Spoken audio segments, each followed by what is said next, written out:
He was working at American Apparel when a co-worker played his song at the register, not knowing he was the one who'd made it. That's where The Weeknd started. 15 years later, he's one of the most streamed artists in Spotify history. And even the people closest to him couldn't keep up with what happened in between. Abel Tesfaye grew up in Scarborough, Ontario in Canada, dropped out of high school, and went through a stretch of homelessness before music gave him any kind of footing. Before The Weeknd existed, there was a kid going by Ken Kane, rapping in a duo called Bullies and Nerds. That version went nowhere, so he pivoted. Around 2009, he joined a production collective called The Noise, a group that wrote demo tracks aimed at artists like Drake, Justin Timberlake, and Chris Brown, pressing 6-song CDs in bulk and sending them to A&Rs at major labels. But nobody called back. Abel uploaded 4 of those demos to a channel called Abel Official 4553 in August 2009. They've since been deleted. He later described the whole period as the darkest time of his life, a teenager who'd failed miserably at writing pop for other people. He gave up on doing it their way and started building something entirely his own. He had no idea it was about to change R&B permanently. The first person to notice what Abel was building wasn't the industry. It was Drake. In December 2010, Drake shared 2 of Abel's songs on his October's very own blog with one caption, introducing The Weeknd. It helped introduce Abel to a much wider audience overnight. Pitchfork picked it up, the music press followed, and a faceless kid from Scarborough suddenly had real momentum behind him. But Abel had already been building, long before the cosign landed. In March 2011, House of Balloons appeared online with no label, no press release, and no visible artist. The only images were shadows and fragments, deliberately keeping his face hidden. He'd spent 21 years inside the borders of Scarborough, never once boarding a plane. He poured all of that suffocating insularity into the music. What made House of Balloons so disorienting wasn't just the subject matter, it was the voice. Abel has said his natural singing voice was shaped by Ethiopian music, by artists like Tilahun Gesesi and Aster Awik. He told Pitchfork, "The feeling in my voice is very Ethiopian and very African, and much more powerful than anything, technically. Every new persona he'd build from here would be sitting on top of that foundation." The costume changed. What was underneath it never did. 2 more free mixtapes followed before the year was out, Thursday and Echoes of Silence. And together the 3 of them rewired what R&B was allowed to sound like. He made his live debut at Toronto's Mod Club to a packed room of people who still didn't know what he looked like. OVOXO was born, a loose merging of Drake's OVO crew and Abel's XO. On paper, Toronto was united. In practice, it was already more complicated than that. Because while the world was discovering The Weeknd, Abel was quietly lending pieces of himself to someone else's masterpiece. When Drake's Take Care dropped in November 2011, Abel held writing credits on 5 of its tracks: Shot for Me, Crew Love, Cameras/Good Ones Go Interlude, Practice, and The Ride. On The Ride, his repeating background vocal functions as the entire melodic anchor. Drake raps over what is, practically speaking, an Abel Tesfaye hook. Abel later admitted he'd given up almost half of what he'd written for House of Balloons to populate Take Care. Drake dedicated a full page of the album booklet to thanking him. Producer 40 later pushed back publicly, saying he'd seen Abel for maybe 2 days across the whole recording year.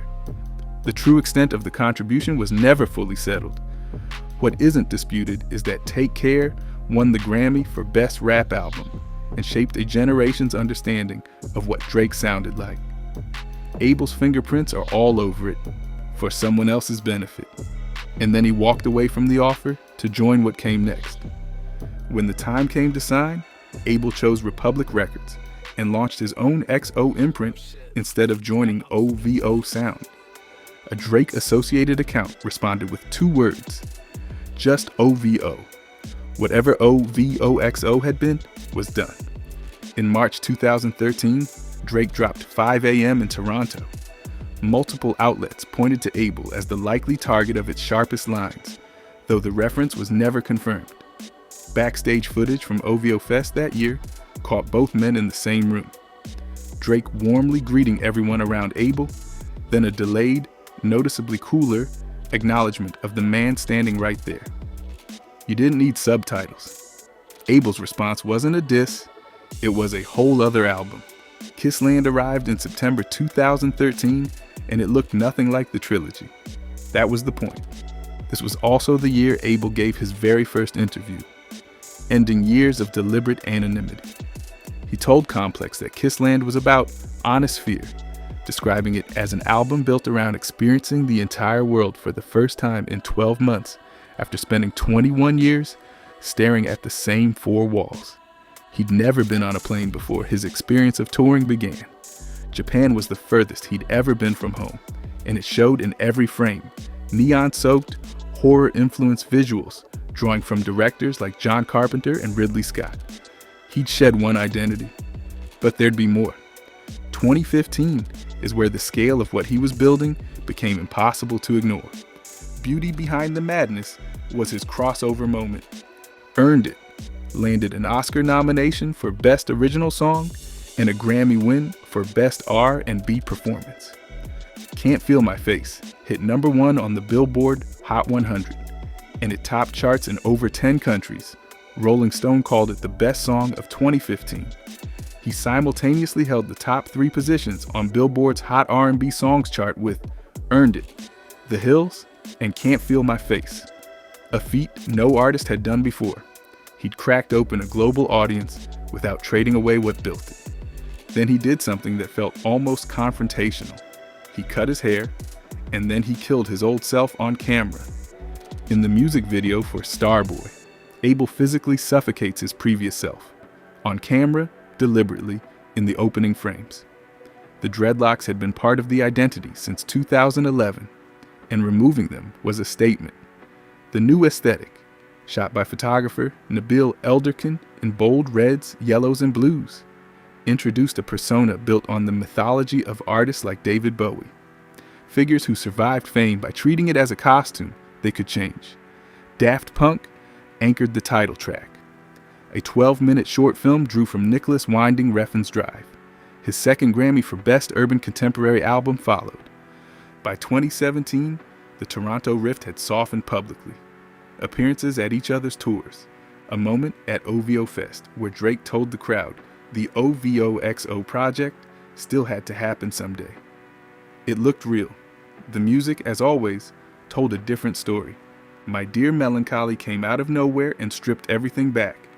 Written, recorded, and released in just 2.5 weeks, it had no features, no crossover hooks, no stadium sheen. Abel described it as a cathartic piece of art. Leaning back into the dark, familiar textures of his earliest work, it was a deliberate step away from everything Starboy had built, a reminder that the pop surface had never been the whole story. And while he was privately building what came next, he made a cameo that nobody talked about enough. In 2019, Abel appeared in the Safdie brothers film Uncut Gems, playing a 2011 version of himself, wearing a wig to recreate his original dreadlocks for period accuracy. A man costuming himself as his own past on a Hollywood set.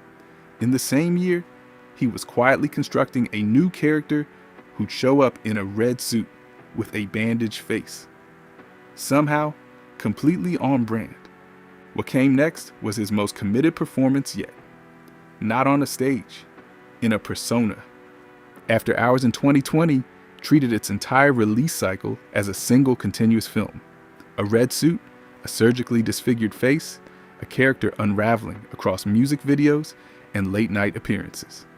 It produced Blinding Lights, the best performing song in Billboard Hot 100 history, spending 88 consecutive weeks in the top 10. Still Spotify's most streamed song. And then the Grammys gave the album 0 nominations. Abel went public immediately. The Grammys remain corrupt. You owe me, my fans, and the industry transparency. Then he backed it up. refusing to submit his music for consideration for 3 years straight. Meanwhile, he spent $7 million of his own money to headline the Super Bowl halftime show in 2021, becoming the first Canadian to ever do it solo. The former mayor of Toronto declared February 7th the Weeknd Day. The Recording Academy's most prestigious night had shut him out entirely. He performed to 90 million people and didn't look back. Then in January 2022, he showed up wearing an old man's face. Dawn FM reframed his entire catalog as transmissions from a radio station in Purgatory, with Jim Carrey narrating between tracks. His most conceptually ambitious project yet. But it was what happened at the end of that year's tour that quietly changed everything. On September 3rd, 2022, at SoFi Stadium in Los Angeles, Abel lost his voice mid-show and couldn't continue. He later told Variety he was defeated on the world stage. His body had never failed him before. The incident caused Hurry Up Tomorrow, already in progress, to be completely overhauled. He scrapped what he built and rebuilt the album around what it actually felt like to fail in public, at full volume, in front of thousands of people. What had been a record became a reckoning. And while all of that was unfolding, the Toronto situation was writing its final chapter. In April 2024, Abel appeared on Future and Metro Boomin's We Still Don't Trust You, singing about being grateful he'd never signed his life away, widely read as a shot at OVO Sound. Drake responded with diss tracks aimed directly at Abel and EXO. What had started as 2 sentences on a blog in 2010 had become a decade and a half of collaboration, silence, and finally, open shots. Then in February 2025, Abel walked out onto the Grammy stage for the first time since 2017 and performed Cry For Me and Timeless alongside Playboi Carti and Madonna. His terms, his timeline. And now there's the last leg of the After Hours Till Dawn tour. The tour ends September 6th, 2026 in Lisbon, Portugal, the closing date of a run that began in July 2022 and has already grossed over $1 billion across more than 150 concerts, making it one of the most profitable tours ever by an R&B aligned artist. Abel has said Hurry Up Tomorrow was built to close the chapter on the Weeknd persona. He's been careful to hedge, saying he can't fully retire the name while he's still on tour, that he doesn't want to overstay at the party. But the direction is clear enough. He started broke and anonymous, uploading songs no one knew were his. He contributed 5 tracks to one of the most acclaimed rap albums of the decade for someone else's Grammy. He's got a co-sign from the biggest rapper on the planet and then walked away to build something entirely his own. He killed his old self on camera, wore a dead man's face, broadcast from Purgatory, and lost his voice on the world stage, only to come back and sell out every stadium he could find. When Lisbon closes, the Weeknd closes with it. Just Abel.